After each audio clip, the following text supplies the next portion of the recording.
Well, hello there and good day. Thank you so much for joining me at Dystopian Report, the place where we talk about the nightmare world we have found ourselves in. I'm your host, Jesse Pullman, and today is April 11th. It is about 4:30 p.m. as I make this, so this will probably go live about 4:50. And today we're going to talk about something a little different. We're not going to talk about news reports. We're not even going to talk about a specific news story insofar as it relates to the political. I don't want this channel to become a channel where we just read headlines, and I don't want this channel to become a channel where we just talk politics or tariffs or stock markets, even though there's much to talk about. I mean, disappearing people to El Salvador, still a thing.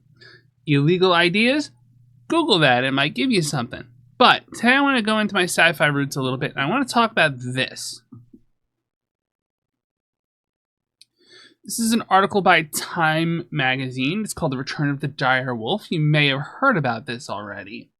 But the dire wolf it's not a science fiction fantasy thing. It's a real creature that used to exist. It's just extinct. And as you can see, their headline is extinct, crossed out. This is Remus. He's the dire wolf, the first to exist in over 10,000 years. Endangered species could be changed forever. I'm a sci-fi fantasy writer by trade. That is my lifeblood. This is great news to me in a lot of ways.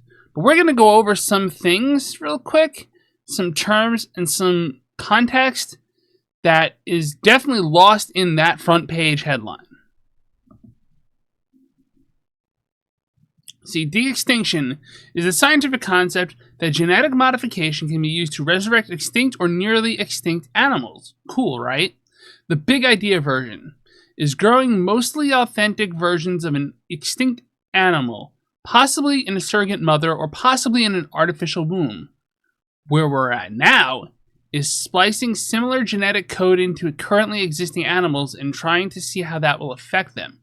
In other words, we're not there yet. De-extinction is a really cool concept because you can imagine taking woolly mammoth DNA and splicing that with elephant DNA, using an elephant mother to give birth to what is in large part a woolly mammoth. I mean, that's really cool. And that's kind of what they did with these wolves, right? Except the problem is, in this case, they haven't gotten nearly far enough, which I know sounds weird because it's still very much science in its infancy. It's very new stuff. We're still just learning how to do this stuff. If you've ever seen Jurassic Park, it's the same kind of thing, right? They use the blood from a mosquito trapped in amber to resurrect dinosaurs using lizard DNA or whatever it was. I forget exactly. It might have been bird DNA. It probably would have been bird DNA. I don't remember Jurassic Park. I saw the movie when I was a kid. But the concept sticks with you, right? The concept stays in your head that we have these species that are extinct that we can bring back. And this is a great thing because many species have gotten extinct over time. And we are a driving cause of extinctions, right? I mean, the Anthropocene is like I believe is the term for a ecological collapse caused by humanity. So we've made a lot of these species extinct, like the dodo bird, and we can bring them back. But there's one big point I want to make.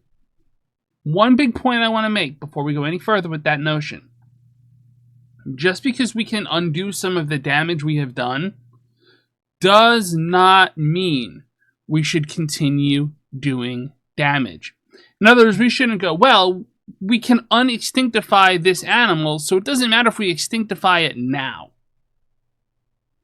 You know, my sci-fi fantasy writer brain pictures entire O'Neill cylinders, which are giant space habitats, just filled with rebuilt, reconstituted, beautiful gardens where animals just live.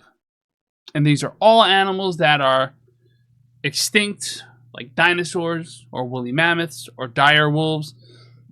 These are animals that currently exist but are endangered and are repopulated because they're rebuilt. These are all things that absolutely can be done according to known laws of physics. It's just, what we've basically done is we've edited a few DNA strands and, you know, that's it. And that's fine. It's a great first step. I'm not trying to say this isn't an important first step, but it is a first step. We have much further to go before we have brought back the dire wolf. Let's be very clear about that. These are basically just hybrid wolves with some extra DNA that makes them do extra things, which is cool. But we're not there yet. Anyway, if you found this helpful, I want to thank you all so much for joining me. If you enjoyed, please hit the like, share, subscribe, friend, follow, or whatever buttons. We're trying to hit 100 subscribers by the end of the year.